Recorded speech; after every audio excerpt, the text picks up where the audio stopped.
നമസ്കാരം. തിങ്കളാഴ്ച ഗാസയിൽ ഇസ്രായേൽ നടത്തിയ വ്യോമാക്രമണത്തിൽ 16 പേർ കൊല്ലപ്പെട്ടു.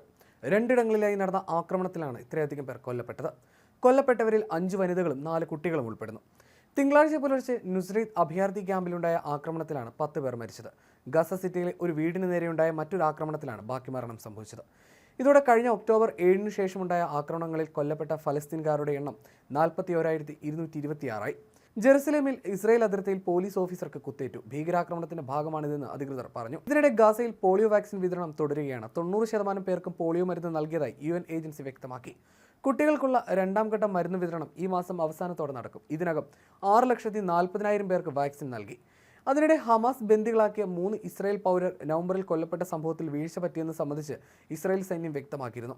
നവംബർ 10 ഫലസ്തീൻ മേഖലയിൽ നടത്തിയ ആക്രമണത്തിൽ ബന്ദികൾ കൊല്ലപ്പെട്ടതിൽ സൈന്യം ഇതുവരെ ഉത്തരവാദിത്തം ഏറ്റെടുത്തിരുന്നില്ല.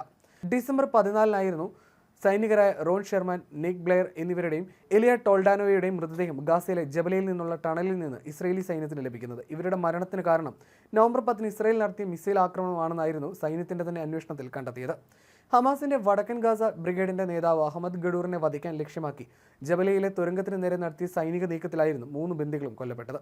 ഇസ്രായേൽ പ്രതിരോധ സേന നടത്തിയ അന്വേഷണ പ്രകാരം റോൺ, നിക്, എലിയ എന്നിവർ മരിച്ചത് നവംബർ 10 നടത്തിയ ആക്രമണത്തിന്റെ ഭാഗമായിട്ടാണ്. ബന്ദികൾ അവിടെ ഉണ്ടായിരുന്നതായി അറിവില്ല എന്നായിരുന്നു സൈന്യത്തിന്റെ വിശദീകരണം. ആക്രമണത്തിന്റെ ഭാഗമായാണ് കൊല്ലപ്പെട്ടത് എന്ന് സമ്മതിക്കുന്നുണ്ടെങ്കിലും മരണകാരണം സൈന്യം വ്യക്തമാക്കിയിട്ടില്ല. അതേസമയം തുരങ്കത്തിൽ കാർബൺ ഡൈ ഓക്സൈഡ് നിറച്ചതിലൂടെ ശ്വാസതടസ്സം നേരിട്ടാണ് മൂവരും മരിച്ചതെന്നാണ് കുടുംബം വ്യക്തമാക്കുന്നത്. ബന്ദികളുടെ സാന്നിധ്യമുണ്ടെന്ന് വിവരം ലഭിക്കുന്ന പ്രദേശങ്ങളിൽ ആക്രമണം നടത്താറില്ലെന്നായിരുന്നു ഇസ്രായേലി സൈന്യത്തിന്റെ വാദം. അതേസമയം അധിനിവേശ വെസ്റ്റ് ബാങ്കിൽ ഓഗസ്റ്റ് 28 ആരംഭിച്ച് 2 ആഴ്ചയോളം നീണ്ട ഇസ്രായേൽ സൈനിക നടപടിക്കിടെ തങ്ങളുടെ ജീവനക്കാരൻ കൊല്ലപ്പെട്ടെന്ന ഐക്യരാഷ്ട്ര സംഘടനയും സ്ഥിരീകരിച്ചിരുന്നു. ഫലസ്തീൻ അഭയാർത്ഥികൾക്കുള്ള UN ഏജൻസിയായ UNRWAയുടെ ജീവനക്കാരനാണ് ഇയാൾ. ഫലസ്തീൻ ഭൂപ്രദേശത്ത് കഴിഞ്ഞ ഒരു പതിറ്റാണ്ടിനിടെ ആദ്യമായിട്ടാണ് ഒരു UN ജീവനക്കാരൻ കൊല്ലപ്പെട്ടതെന്നും ഏജൻസി അറിയിച്ചു. അതിനിടെ ആരോഗ്യ നിർമ്മാണ മേഖലയിലെ തൊഴിലാളികളുടെ കുറവ് നികത്താൻ ഇന്ത്യയിൽ നിന്നും 15,000 പേരെ ഇസ്രായേൽ നിയമിക്കാനൊരുങ്ങുന്നുവെന്ന റിപ്പോർട്ടും പുറത്തു വന്നിരുന്നു. 10,000 നിർമ്മാണ തൊഴിലാളികളെയും 5,000 ആരോഗ്യ പ്രവർത്തകരെയും ആവശ്യമുണ്ടെന്ന് കാട്ടി ഇസ്രായേൽ അധികൃതർ സമ്മതിച്ചതായി കേന്ദ്ര നൈപുണ്യ വികസന കോർപ്പറേഷൻ വ്യക്തമാക്കിയിരുന്നു. ഒക്ടോബർ 7 ആക്രമണത്തിന് പിന്നാലെ ഹമാസ് ഇസ്രായേൽ സംഘർഷം രൂക്ഷമായതോടെയാണ് 100,000-ഓളം ഫലസ്തീൻ താൽക്കാലിക തൊഴിലാളികളെ ഇസ്രായേൽ പിരിച്ചുവിട്ടത്. ഇത് ഇസ്രായേലിൽ കനത്ത തൊഴിലാളി ക്ഷാമത്തിന് ഇടയാക്കിയതോടെയാണ് മറ്റു രാജ്യങ്ങളിൽ നിന്നും ആളെ എത്തിക്കാൻ തീരുമാനിച്ചത്. ഇതാണ് ഇന്ത്യക്കും ഗുണകരമാകുന്നത്.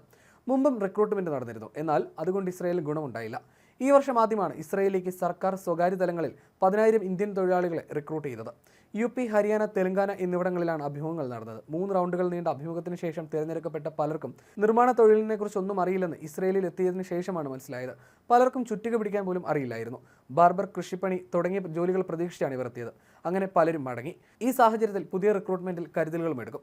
ആദ്യ റിക്രൂട്ട്മെന്റിൽ എത്തിയവർക്ക് ശരിയായ പ്രവർത്തന പരിചയം ഇല്ലാതിരുന്നതാണ് കുഴപ്പമായത്. തുടർന്ന് ഇവരെ ഫാക്ടറി ജോലികൾക്കും ക്ലീനിംഗ്, കയറ്റിറക്ക് ജോലികൾക്കും നിയമിക്കാൻ ഇസ്രായേൽ സർക്കാർ അനുമതി നൽകിയിരുന്നു.